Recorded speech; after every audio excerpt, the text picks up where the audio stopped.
नींद से जाग जाती है। चिड़िया, क्या चूचू लगा रखी है, मुझे सोने भी नहीं देती हो तुम। चल भाग यहाँ से। फिर रानू चिड़िया वहाँ से चली जाती है। कोरी, उठ तो गया हूँ। आज मैं इंसानों की बस्ती की ओर जाता हूँ और वहाँ से कोई रोटी का टुकड़ा चुराता हूँ।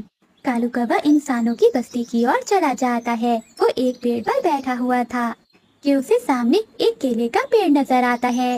कालू कौवा उस केले के पेड़ पर जाता है।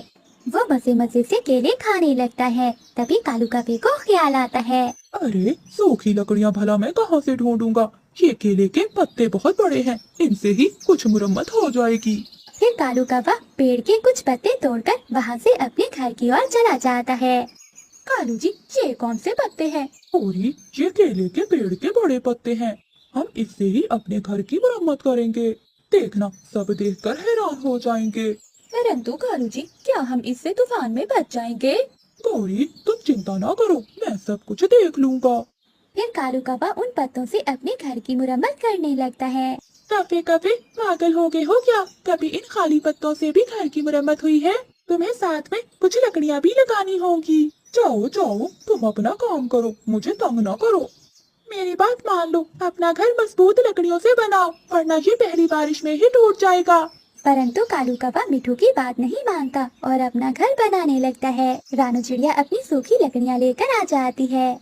मेरी सूखी लकड़ियाँ आ गई हैं, अब मैं इनसे अपना एक पक्का घर बना लेती हूँ। शाम होने से पहले पहले जंगल के सभी पक्षी अपने अपने लिए लकड़ियों से मजबूत घर बना लेते हैं। कालू कौवे और गोरी कौवी ने भी अपना घर केलों के पत्तों से बना लिया था। कालू जी, मुझे तो बहुत डर लग रहा है, क्या तेज बारिश में हमारा ये घर टिक पाएगा? तुम चिंता ना करो, ये घर बहुत मजबूत है। रात होते ही तेज बारिश शुरू हो जाती है। अभी बारिश को आए 5 मिनट ही नहीं गुजरे थे कि कौवों का घर टूट जाता है। मैंने कहा था ना कालू कि ये घर टिकने वाला नहीं है।